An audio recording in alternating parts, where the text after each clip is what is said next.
What's up guys, this is Wenzes. Welcome back to my channel where we talk about creating an epic life on your terms. And today we're talking about how you can reset and refocus your life after a setback. So the first step you always have to do is you have to let it sting. Do not run away from it, do not pretend it never happened, and do not brush it off and just go to the other thing. We need to let it sit, we need to work through this in order to really let it go. Most people I know actually brush things off much quicker than I. They've always done this, and now after the years you can tell that they've been doing it. There's still things holding them back because you only move on, you can only create a new narrative once you're able to overcome this. Otherwise, you keep repeating the story over and over again and you just replay it in different life situations, and then you first off didn't learn anything from it and you can't really move on. So it's really important that you give yourself time to process it before you move on. And then ask yourself, what is it really about? Why are you focusing on this particular setback? It's very subjective if you think about it. Why are you focusing on this thing? There's so many good things happening in your life, even if you're not aware of it, and you chose to focus on this thing. This is of course very subjective, and now is the perfect time to analyze it and to figure out what limiting belief actually caused this. This is a huge opportunity we should not leave neglected. So for example, let's say you have success with your relationships, you have success with your fitness journey, but you keep focusing on your business, on that one particular little thing that didn't work out, and that thing actually ruins your day. Then it's time to realize that we chose this. We chose to focus on this little thing, although it doesn't have to be so big. That means that we have a limiting belief that things are not easy for us or things are not working out because we choose to focus on that one particular thing that mirrors that back to us. So change the story, change the narrative. How can this be actually a step to your success? We know that failure is not the opposite of success, it's a stepping stone to success. So what do you get to change? What do you get to realize because this happened? So once you are able to sit with this pain and you slowly realize, it's about to go away, not because I neglected it or not because I just brushed it off and thought of something else, but just because I went through the pain. Once you realize you get to a point where you can control it, then it's time to say, how can I change the narrative? What is the great thing I learned about this and how will this be of benefit for my future? Maybe you learned that you gave this project way too much significance in your life when there are 3 other things on the left side which are great for you, which you love and you excel at, but you don't want to focus on that because subconsciously you felt, I need to focus on that thing I'm actually not good at. Accept that, realize that maybe this is not for you and the other things are, and then you change the story. Another thing you need to focus on while you're in this transformation period when you refocus your life is to not sabotage your life even more. So if there's one thing that didn't work out, so for example, you had a bad meeting at work, it's not a good idea to go home and then binge eat or to let go of your healthy habits that you've been building up for the last weeks and months. And then ask yourself, what things do go well in my life? How do I get to see my life through a lens of success?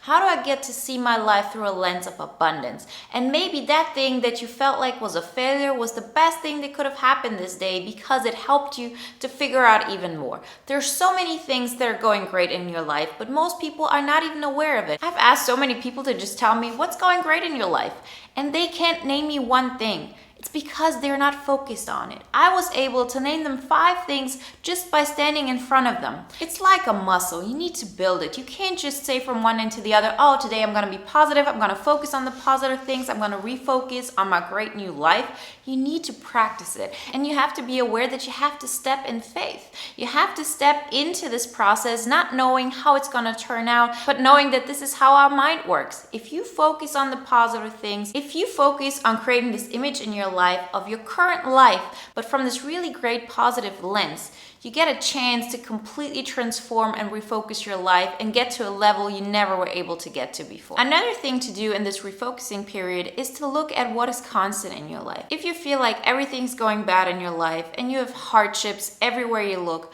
what things do you still keep doing? Is it maybe a yoga class you always keep going to? Or is it that you always go talk to your friends?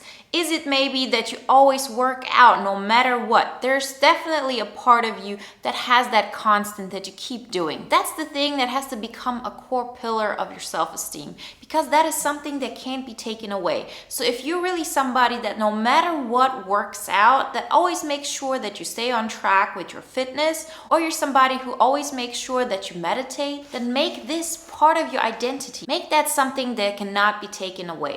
See, when we build our self-esteem and we build our self-image, we need things that bring us excitement, but we also need things that will just be a constant, that will be a rock for us, that will give us stability, that in the moments when we do fall, when we do have a refocusing period, will always stay there, and we know we're never going to be able to lose them. Aim to have a success every single day. You want to be proud of yourself at the end of the day. And if you're somebody who busts their butt every single day and you still feel like you're not enough, then it's also time to change that part of your life, to refocus, because that's not sustainable. You cannot keep going and expect to live a better life, to really feel grateful and therefore really exceed at life when you keep thinking that while you're doing your best or while you're doing so much, you always tell yourself it's not good enough, it's barely okay, and you don't experience any success stories. Redefine that. Redefine what you consider a success. Because if you're aiming too high and you can't reach it, you're always going to keep telling yourself that you're not good enough, you're going to punish yourself, and that will keep you low. We can only maximize the things we already have in our life.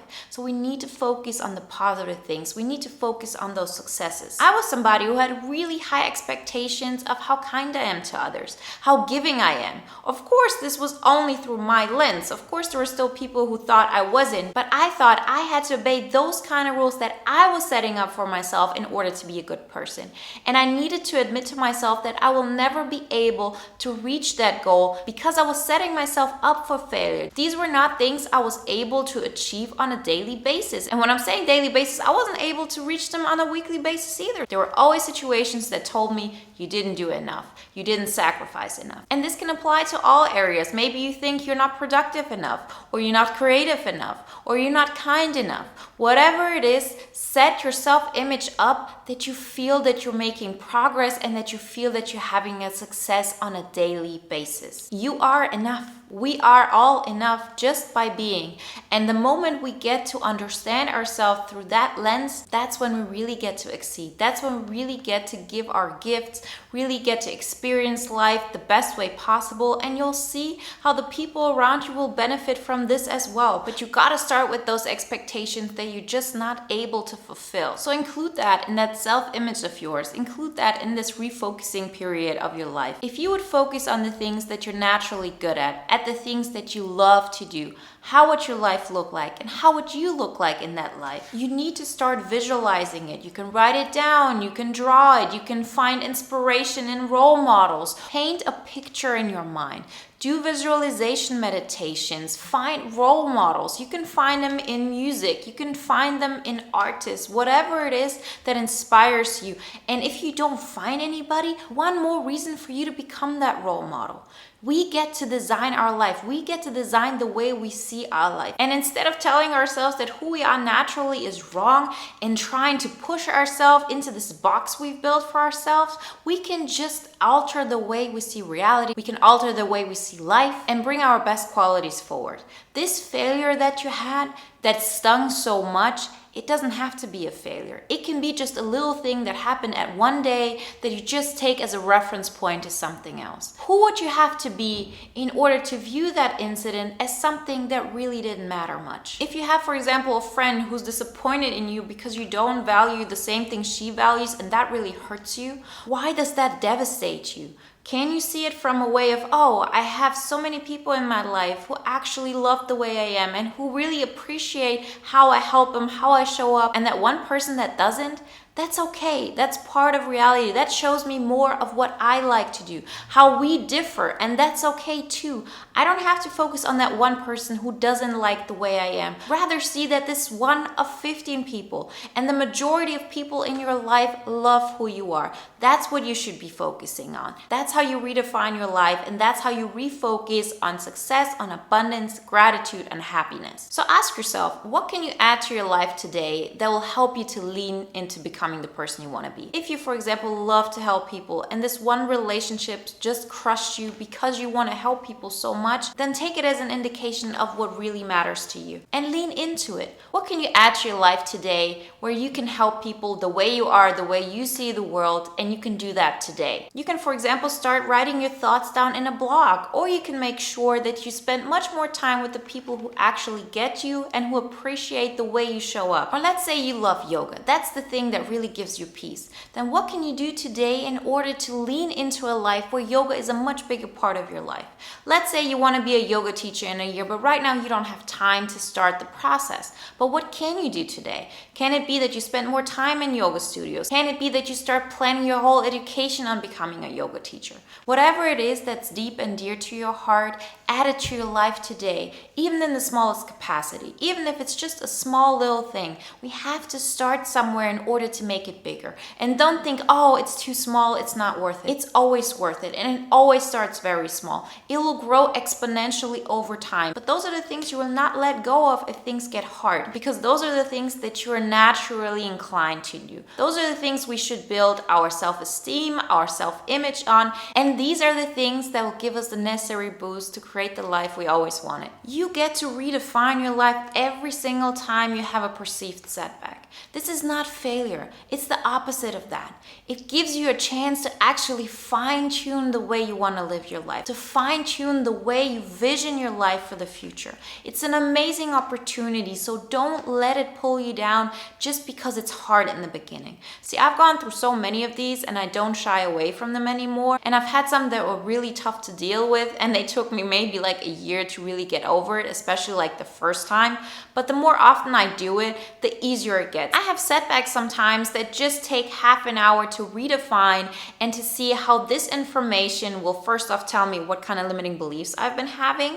So what am I gonna change? How's the new version of me who does not have those limiting beliefs see the situation, and what to focus on, which will improve my life on a much bigger scale. It's like Tetris that you now get to realign and create this new form that gives you even more than the last form could ever give you. And you would have never been able to get there to see that there's an alternative if you didn't have this perceived setback that opened your eyes to another opportunity. So don't give up. Don't shy away from looking at the problem, looking at the pain, and redefining your life. You got what it takes. If you want help with this process, check out the links below and watch the video on how to step up your game in life if you're ready to take the next step. Like always, I wish you a wonderful day, a great week, and I talk to you next time. Bye.